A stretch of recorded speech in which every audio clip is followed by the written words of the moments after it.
اپنے پاس؟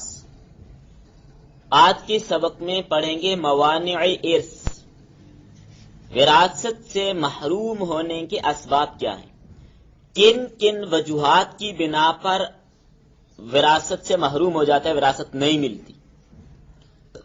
اہم ٹاپک ہے، یعنی ایسے اوصاف جن کی وجہ سے وارث کو میراث نہیں ملتی، ان اوصاف کو موانع ارث کہتے ہیں۔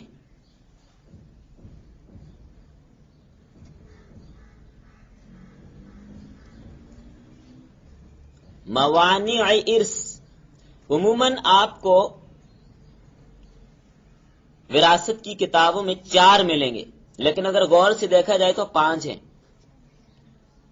وہ 5 بھی میں آپ کو عرض کرتا ہوں۔ تو چلیں ترتیب کے ساتھ لکھیے۔ نمبر 1، وارث کا غلام ہونا۔ وارث کا غلام ہونا۔ اگر وارث غلام ہے، مورث چاہے اس کا باپ ہے، بھائی ہے، جو بھی ہے، غلام آزاد کا وارث نہیں ہوتا، وراثت سے محروم ہوگا، اس کو کچھ بھی نہیں ملے گا۔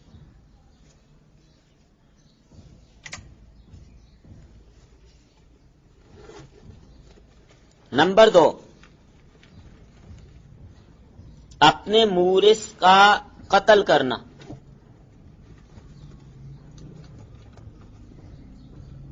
وارث اگر اپنے مورث کو قتل کر دیتا ہے تو اس کو بھی کچھ نہیں ملتا، محروم ہوتا ہے۔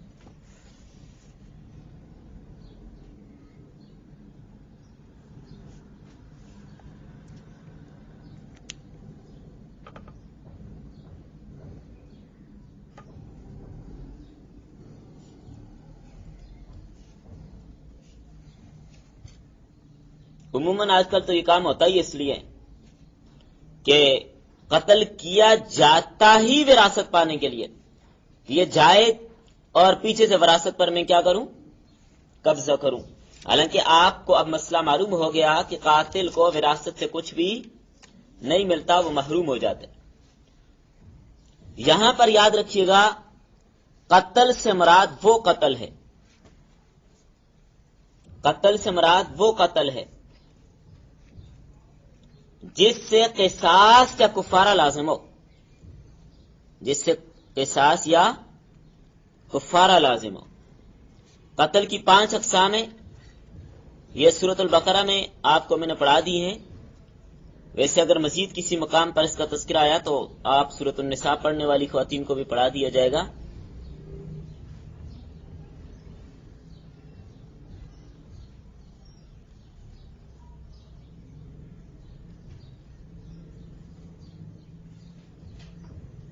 تو ویسے سرسری طور پر آپ کس میں لکھ لیں قتل کی؟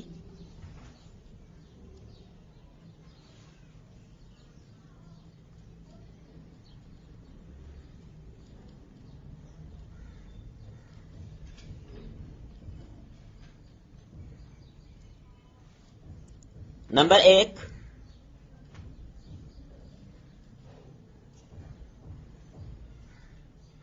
قتل عمد، یعنی جان بوجھ کر آلہ قتل کے ساتھ کسی کو قتل کرنا۔ آلہ قتل سے مراد تیر، تلوار، بندوق، آج کل کے زمانے کی جو اسلحہ ہے، آلہ قتل ہے جو۔ نمبر 2، قتل شبہ عمد،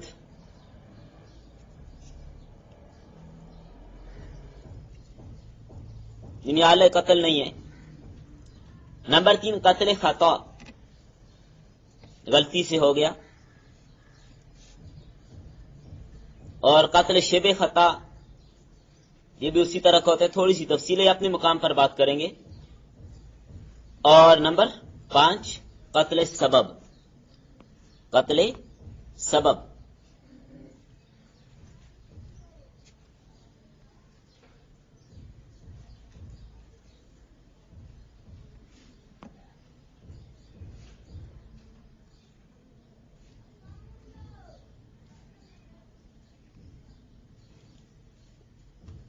قتل سبب کا مطلب ہے کسی قتل کا سبب بننا۔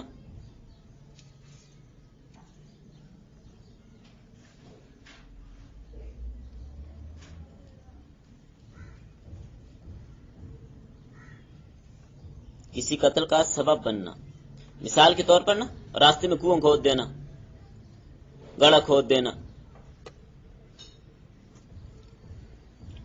تو اب اسباب تو آپ نے سمجھ لیے، قتل کی ساری صورتیں تو سمجھ لی.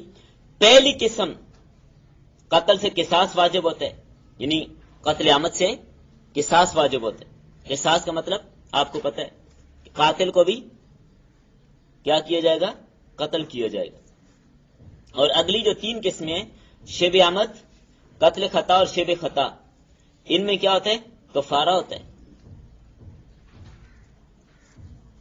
لیکن جو 5ویں قسم ہے قتل سبب، اس میں وارث وراثت سے محروم نہیں ہوگا، کیونکہ اس نے قتل نہیں کیا اپنے عمل سے.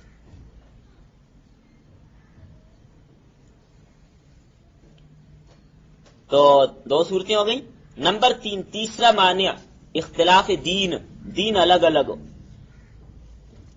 ایک مسلمان ہے دوسرا کافر ہے، تو مسلمان کافر کا وارث نہیں ہوتا.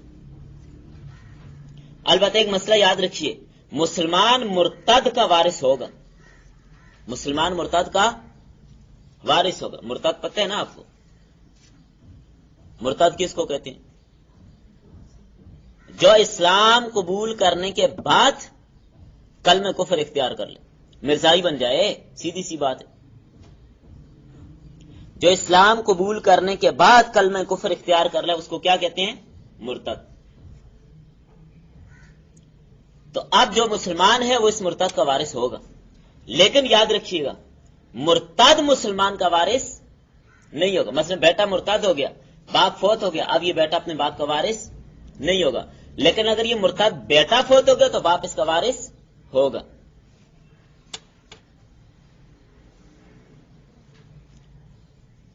تو میں نے عرض کیا کہ کافر مسلمان کا وارث نہیں ہوگا، اختلاف دین ہے.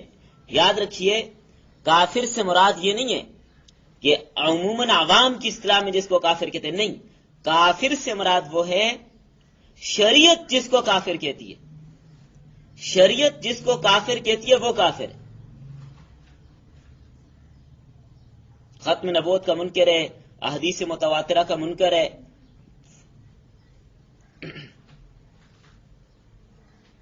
نمبر 4، اختلاف دارین، ملک الگ الگ. لیکن یاد رکھیے، اس سے غلط فہمی ہو جاتی ہے کہ ملک الگ الگ ہوں تو وارث نہیں ہوگا. اس کا کیا مطلب ہے؟ سمجھیں بات. اس کا یہ مطلب ہرگز نہیں ہے کہ باپ پاکستان میں رہتا ہے اور بیٹا امریکہ میں رہتا ہے یا افریقہ میں رہتا ہے یا انگلینڈ میں یا کینیڈا میں ہے تو وہ اپنے باپ کا وارث نہیں ہوگا. یا بیٹا وہاں کینیڈا امریکہ میں فوت ہو گیا تو وہ اس کا وارث نہیں ہوگا. ایسی بات ہرگز نہیں ہے. اختلاف ملک کا مطلب یہ ہے کہ ایک دارالاسلام میں ہے، دوسرا دارالحرب میں. تو آج کل دارالحرب کوئی ملک بھی نہیں ہے. دارالحرب کا مطلب یہ ہے کہ جہاں پر مسلمانوں کو ان کی مذہبی آزادی بالکل نہ ہو، روزہ رکھنے کی اجازت نہیں، نماز پڑھنے کی اجازت نہیں، اذان کی اجازت نہیں، کوئی نیک کام کرنے کی، کوئی صدقہ خیرات کرنے کی ان کو اجازت نہیں. وہ دارالحرب ہے. لیکن آج کل ایسا تو نہیں ہے. یا بائیں مسلسل جنگ جاری ہے، دارالحرب ہے. لیکن آج کل یہ صورت بھی نہیں ہے. ایک ملک کے سفیر دوسرے ملک میں رہ رہے ہیں کہ نہیں رہ رہے؟ آج کل ایسا کوئی ملک نہیں.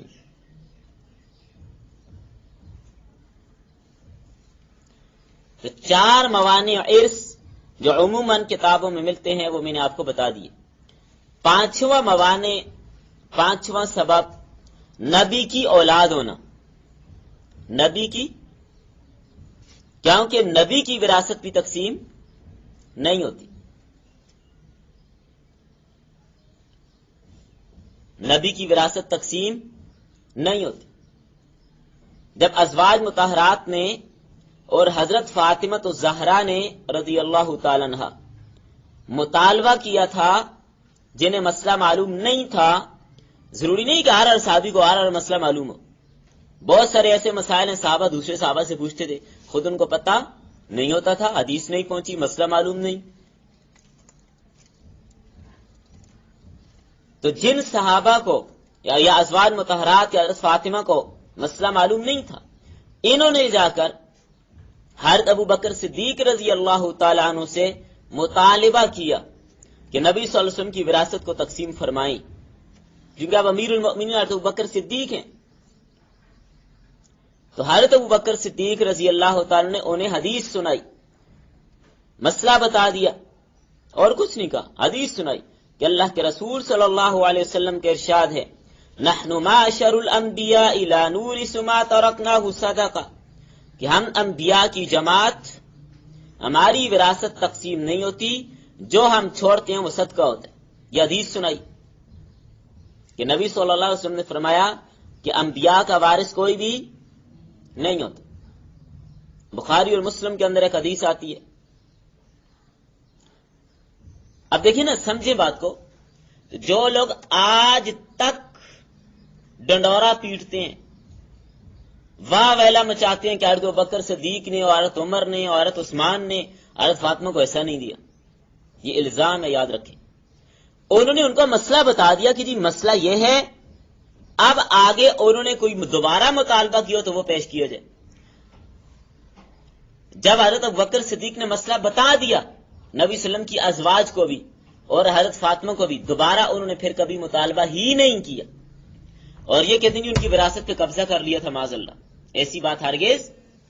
صدیق اکبر تو وہ ہیں، صدیق اکبر تو وہ ہیں جن کے پیسے سے بے شمار غریب مسکین پرورشیں پاتے تھے، تو دوسروں کا حق رکھ کر ان کو کیا ضرورت تھی؟ تو حضرت ابوبکر صدیق رضی اللہ تعالیٰ نے بالکل وراثت پر کوئی قبضہ نہیں کیا، بالکل کسی کی وراثت کو غصب نہیں کیا۔ جھوٹ بولتے ہیں، الزام لگایا جاتا ہے، دشمن صدیق اور صدیق کا بغض رکھنے والے حضرت ابوبکر صدیق پہ الزام لگاتے اور بلکہ تبرہ کرتے کہ انہوں نے وراثت پہ قبضہ کیا، تقسیم نہیں کی۔ دیکھیں حضرت ابوبکر صدیق نے حدیث سنا دی اور کچھ کیا؟ حدیث سنائیے۔ تو اب اگر تمہارے نزدیک حدیث سنانا جرم ہے پھر لگاؤ فتویٰ۔ تو حدیث سنانے کے بعد انہوں نے کبھی دوبارہ مطالبہ نہیں کیا، مسئلہ یہ ہے۔ چلیں اس کا جواب نمبر 2، دوسرا جواب، حضرت عمر رضی اللہ تعالیٰ عنہ نے حضرت علی رضی اللہ تعالیٰ عنہ سے پوچھا، اے علی یہ بات بتائیں، یہ بخاری اور مسلم کی حدیث ہے کہ اے علی یہ بات بتائیں، کیا نبی صلی اللہ علیہ وسلم کا یہ فرمان ہے، نبی صلی اللہ علیہ وسلم کی یہ حدیث ہے کہ انبیاء کی وراثت تقسیم نہیں ہوتی؟ حضرت علی فرمانے لگے قال نعم، بالکل یہ حدیث ہے۔ تو حضرت علی بھی خود اس کے قائل ہیں کہ انبیاء کی وراثت تقسیم نہیں ہوتی، تو پروپیگنڈا کرنے کی ضرورت ہی کیا ہے؟ تیسرا جواب، حضرت عباس رضی اللہ تعالی عنہ سے سوال کیا حضرت عمر نے پوچھا کہ عباس آپ بتائیے، کیا یہ نبی صلی اللہ علیہ وسلم کی حدیث ہے کہ انبیاء کی وراثت تقسیم نہیں ہوتی؟ تو حضرت عباس فرمانے لگے اللہم نعم، ہاں اللہ تعالی اس بات پر گواہ ہے کہ نبی صلی اللہ علیہ وسلم نے یہ بات فرمائی ہے کہ انبیاء کی وراثت تقسیم نہیں ہوتی۔ ورنہ آپ کو پتہ ہے حضرت عباس نبی صلی اللہ علیہ وسلم کے چچے ہیں اور نبی صلی اللہ علیہ وسلم کی مذکر اولاد کوئی موجود نہیں ہے، تو حضرت عباس کا بھی وراثت میں ایسا بنتا تھا کہ نہیں بنتا تھا؟ بالکل ان کا ایسا بھی بنتا تھا، لیکن کوئی مطالبہ نہیں ہے۔ بالفرض، ابھی آپ نے وراثت کی حیثیت نہیں سمجھے، لیکن بالفرض میں آپ کو سمجھاتا ہوں، اگر نبی صلی اللہ علیہ وسلم کی وراثت تقسیم ہوتی تو کیسی ہوتی؟ 24 سے مسئلہ بنتا، یعنی 24 حصوں میں آپ کی وراثت کو تقسیم کیا جاتا، 24 حصوں میں 24 سے مسئلہ بنتا، نصف یعنی آدھا کس کو ملتا؟ حضرت فاطمہ کو۔ کیوں؟ ابھی آپ نے 2-3 سبق پہلے آیت میں پڑھا کہ اگر بیٹی ہے کو تو فلاح نصف، اس کو کتنا ملتا ہے؟ آدھا ملتا ہے۔ 24 میں سے 12 کس کو ملتے؟ حضرت فاطمہ کو۔ مسئلہ سمجھ آ گیا؟ اور بیوی کا کتنا ایسا ہوتا ہے؟ ابھی میں آپ کو احوال پڑھاؤں گا سارے، تو بیوی کا 8واں ایسا ہوتا ہے۔ کب؟ جب اولاد موجود ہو۔ تو اولاد تو موجود ہے نا، حضرت فاطمہ موجود ہیں کہ نہیں؟ تو اب بیوی کا ایسا کتنا ہوا؟ 8واں۔ تو نبی صلی اللہ علیہ وسلم کے اس وقت کتنی بیویاں موجود ہیں؟ 9 بیویاں، 9 بیویاں موجود ہیں۔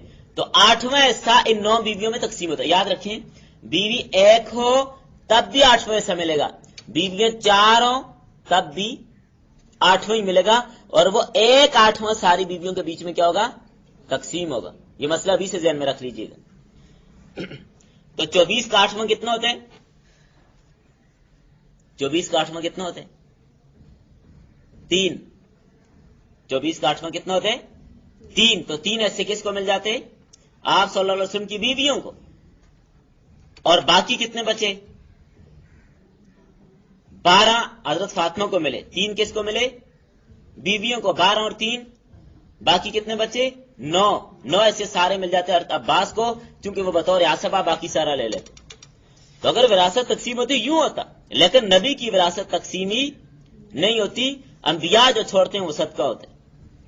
اور جو باغ فدق تھا, اس باغ کو حضرت علی رضی اللہ تعالی عنہ ہی اس کے سارے نظام کو سنبھال رہے تھے. صدیق اکبر کی خلافت میں بھی, حضرت عمر کی خلافت میں بھی, حضرت عثمان کی خلافت میں بھی. نبی صلی اللہ علیہ وسلم نے زندگی میں ان کو اس کا نگران بنایا تھا کہ اس سے جو کچھ آمدنی آتی ہے آپ نے وہ سب کیا کرنی ہے, سارے خاندان پہ اسے کیا کر دینا ہے, تقسیم کر دینا. تو اب سوال یہ ہے, میرا 5واں جواب یہ ہے کہ اگر حضرت ابوبکر صدیق رضی اللہ تعالیٰ نے یہاں پر کوئی زیادتی کی ہوتی تو یہ زیادتی اکیلے حضرت فاطمہ کے ساتھ ہوئی ہے. کیا بیویوں کو ایسا نہیں ملتا؟ وہ نظر نہیں آتی تمہیں؟ اور بیویوں میں حضرت عائشہ کس کی بیٹی ہیں؟ حضرت ابوبکر صدیق کی. تو چلے بیویوں کا خیال رکھتے ہوئے وراثت تقسیم کر دیتے, اپنی بیٹی کا خیال بھی نہیں رکھا. تو معلوم ہے نبی کی وراثت تقسیم ہی نہیں ہوتی. اعتراض کرنے کی ضرورت ہی تمہیں کیا ہے؟ اور جب حضرت عمر کا زمانہ خلافت آیا تو حضرت عمر کی بیٹی کون ہے؟ حضرت حفصہ, جو ازواج مطہرات میں آئے گے نہیں ہے. تو وراثت تقسیم ہوتی تو اپنی بیٹی کو نہ دلواتے. یہ فضول قسم کے اعتراض ہے. چلیں چھٹا جواب, حضرت فاطمہ رضی اللہ تعالیٰ عنہا نبی صلی اللہ علیہ وسلم کی وفات کے بعد صدیق اکبر کے زمانے خلافت میں کتنے مہینے زندہ رہیں؟ 6 مہینے. تو ان 6 مہینوں میں دوبارہ کوئی مطالبہ کیا تو لا کے دکھائیں. جب حدیث آ گئی انہوں نے مطالبہ ہی نہیں کیا.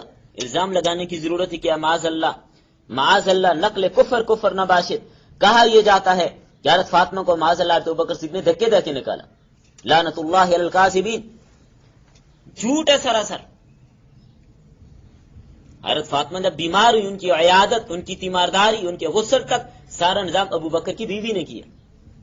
اور یہاں پر کہتے ان کی ساری زندگی لڑائی رہی. شرم تم کو مگر نہیں آتی. اگلا سوال میں یوں کروں گا, حضرت علی کے پاس خلافت آئی کہ نہیں آئی؟ 4 سال خلافت کس کے پاس رہی؟ امیر المؤمنین حضرت علی رضی اللہ تعالیٰ عنہ کے پاس. حضرت علی رضی اللہ تعالیٰ نے وراثت کو تقسیم کیا؟ بولیں, وہ کر دیتے. انہوں نے بھی تو نہیں کیا. حضرت علی نے جو وراثت کو تقسیم نہیں کیا وہ بھی تو خلیفہ رہے. اگر یہ اعتراض, یہ اشکال, یہ فتویٰ حضرت ابوبکر, حضرت عمر, حضرت عثمان پہ لگتا ہے تو حضرت علی پہ بھی لگتا ہے کہ نہیں لگتا؟ اگر کوئی آدمی یہ اشکال کرے کہ جی اس وقت حضرت فاطمہ فوت ہو گئی تھی, آتے ہیں نا ذہن میں اشکال کہ اس وقت حضرت فاطمہ انتقال فرما گئی تھی, تو جواب یہ ہے کہ فوت ہو جانے سے وراثت کا حصہ ختم نہیں ہوتا. حصہ نکال کر بیٹوں میں تقسیم کرتے. بیٹے تو موجود تھے نا حضرت فاطمہ کے, ان میں تقسیم کیا جاتا. لیکن یہ سب ڈرامے بازیاں ہیں, جھوٹ ہے. اس پہ اور بھی بڑی لمبی چوڑی باتیں ہیں, یہ تو سارا موضوع ہم اسی کو لے بیٹھیں گے. چلیں بس کرتے ہیں, بہت ہو گئی بات. تو 5واں موانع ارث انبیاء کی اولاد ہونا, تو معلوم ہوا انبیاء کی وراثت تقسیم نہیں ہوتی. اچھا, یہاں پر جناب مرزا غلام قادیانی ان کو بھی آرام نہ لگا. وہ کہنے لگے جی انبیاء کی وراثت تقسیم ہوتی ہے. بھئی آپ کے پاس کیا دلیل ہے؟ کہتے ہیں قرآن کریم میں ہے, حضرت زکریا علیہ السلام نے دعا کی کہ یا اللہ مجھے بیٹا عطا کر, یارثنی و یارث من آل یعقوب وجعلہ ربی رضیہ, کہ وہ بیٹا میرا اور یعقوب کی اولاد کا کیا ہو, وارث ہو. تو حضرت زکریا نبی ہیں, اور نبی بیٹا مانگ رہے ہیں کہ بیٹا ہمارا کیا ہو, وارث آپ کیسے کہتے ہیں کہ یہ انبیاء کی وراثت تقسیم نہیں ہوتی؟ حضرت زکریا کہتے ہیں وہ بیٹا میرا وارث ہو. تو یاد رکھیں مرزائی دھوکہ دیتے ہیں. اس وراثت سے مراد مالی وراثت نہیں ہے، اس سے مراد علمی اور نبوت کی وراثت مراد ہے کہ وہ بیٹا میرے بعد نبی بنے، میرا علم اس میں منتقل ہو، وہ لوگوں کو دین سکھائے. آئی سمجھ بات؟ ورنہ زکریا علیہ السلام کے پاس کتنا مال تھا کہ ان کو فکر لگ گئی کہ میرا مال ضائع نہ ہو جائے. وہ بیچارے مستری کا کام کرتے تھے، کبھی کچھ ہوتا کبھی نہیں ہوتا. ان کے پاس کیا تھا جو ان کو، اور انبیاء کی مال کے ساتھ کوئی محبت ہوتی ہے؟ اس سے تو یہ معلوم ہوا معاذ اللہ کہ حضرت زکریا کو مال کی اتنی محبت تھی کہ ان کو ڈر لگ گیا تھا کہ باقی لوگ قبضہ نہ کر لیں. حالانکہ انبیاء کو مال کی کوئی محبت نہیں ہوتی. حضرت زکریا علیہ السلام جو دعا کر رہے ہیں یارثنی و یارث من آل یعقوب، کہ حضرت زکریا علیہ السلام کی دعا یہ بتا رہی ہے کہ جو بیٹا مانگ رہے وہ علمی وارث مانگ رہے ہیں کہ دین کو، علم کو آگے پھیلائے. یہ مطلب ہے. مالی وراثت کا مسئلہ یہاں پر. چلیں 2 منٹ کے لیے آپ کے اشکال پہ اگر غور کریں، اگلی بات کو بھی ذرا دیکھیے نا. یہ تو نہیں گئے یا ایھا الذین آمنوا لا تقربوا الصلاۃ وانتم سکارا کھا گئے. یہاں پر بھی یہ سکارا کھاتے ہیں. یارثنی و یارث من آل یعقوب، یہ آل یعقوب کا کیا مطلب ہے؟ مرزائی بتا دیں آل یعقوب کا کیا مطلب ہے. کہ حضرت زکریا فرماتے ہیں وہ میرا بھی وارث ہو. چلیں باپ کا وارث تو ہو گیا، یعقوب علیہ السلام کے خاندان کا وارث کیوں؟ ذرا اپنے باپ کا وارث ہوگا نا، تو یعقوب علیہ السلام کے خاندان کا سارے بنی اسرائیل کا وارث کیوں؟ تو معلوم ہوا یہ کوئی جائیداد میں یا مالی وراثت نہیں، نبوت کی وراثت ہے کہ وہ یعقوب کا بھی وارث ہو کہ مشن یعقوب کو آگے چلائے. سمجھ آ گئی بات؟ اور حضرت سلیمان علیہ السلام کے بارے میں قرآن کیا کہتا ہے کہ حضرت سلیمان علیہ السلام کس کے وارث بنے؟ داؤد علیہ السلام کے. حضرت سلیمان علیہ السلام کس کے وارث بنے؟ داؤد علیہ السلام کے. اب سوال یہ ہے یہاں پر بھی قرآن جو وراثت نبی کی بتا رہا ہے کہ نبی کی وراثت نبی کو ملی، وہ کون سی وراثت؟ نبوت والی. کہ حضرت داؤد بھی نبی تھے، سلیمان بھی کیا بنے؟ نبی بنے. تو باپ کی وراثت یعنی علمی وراثت، نبوت والی وراثت وہ بیٹے کی طرف آئی، بیٹا بھی نبی بنا. ورنہ اگر مالی وراثت ہوتی تو حضرت داؤد کے درجنوں بیٹے تھے، حضرت داؤد علیہ السلام کے اور بیٹے بھی تھے، کیا ان کو وراثت سے محروم کر دیا؟ تو معلوم ہے مالی وراثت کا مسئلہ یہاں پہ بیان. تو مرزا یہ کہتے اس لیے ہیں کیونکہ ان کو پتہ ہے کہ اگر ہم یہ بات نہیں نکالیں گے تو ہمارے اوپر اعتراض ہوگا کہ مرزے کی وراثت تقسیم کیوں ہوئی ہے. بہرحال یہ ایک الگ بات ہے، لمبی بات ہے. اس پر تذکرہ انشاءاللہ کہاں جا کے کریں گے؟ سورہ مریم میں. وہاں تک آپ انتظار کریں. بہت ہوگی بات. چلیں اگلا مسئلہ سمجھیں. آج ہم شروع کریں گے ترکہ تقسیم کرنے کا طریقہ. ترکہ کیسے تقسیم کرتے ہیں؟ ترکہ کس کو کہتے ہیں؟ میت جو مال چھوڑ جاتی ہے اس کو کیا کہتے ہیں؟ ترکہ. ایک بات کی ذہن میں رکھیے گا. تو ترکہ تقسیم کرنے میں ترتیب سب سے پہلے ذوی الفروض ہیں. ترتیب سے ترکہ تقسیم ہوگا، یاد رکھیے. سب سے پہلے نمبر پر کون لوگ ہیں؟ ذوی الفروض. یہ وہ ورثاء ہیں جن کے حصے قرآن نے مقرر کر دیے، جن کے حصے قرآن نے مقرر کر دیے. نمبر 2 عصبہ نسبی. یہ وہ ورثاء ہیں جو ذوی الفروض سے بچا ہوا سارا لے لیتے ہیں، اور اگر ذوی الفروض نہ ہو تو یہ سارا ہی لے لیتے ہیں، بچا ہوا نہیں بلکہ سارا ہی خود لے اڑتے ہیں. عصبہ نسبی، عصب عین صاد با عصبہ. یہ وہ ورثاء ہیں جو ذوی الفروض سے بچا ہوا سارا ترکہ لے لیتے ہیں. یعنی ذوی الفروض پہ تقسیم کریں گے، جو باقی بچے گا وہ سارا یہ والے لے لیں گے. اور اگر ذوی الفروض ہیں ہی نہیں ہیں پھر جتنا بھی مال ہوگا سارا عصبہ لے جاتے ہیں. بس جیسے میں ایک مثال دیتا ہوں. بیٹا فوت ہو گیا، اس کی کوئی اولاد نہیں، کوئی بیوی نہیں، کچھ بھی نہیں. سارا مال کون لے گا؟ اس کا باپ موجود ہے، سارا مال کون لے لے گا؟ باپ کو مل جائے گا. بات سمجھ آ گئی؟ نمبر 3 اگر یہ عصبہ نہ ہو تو باقی ترکہ تیسرے نمبر پہ.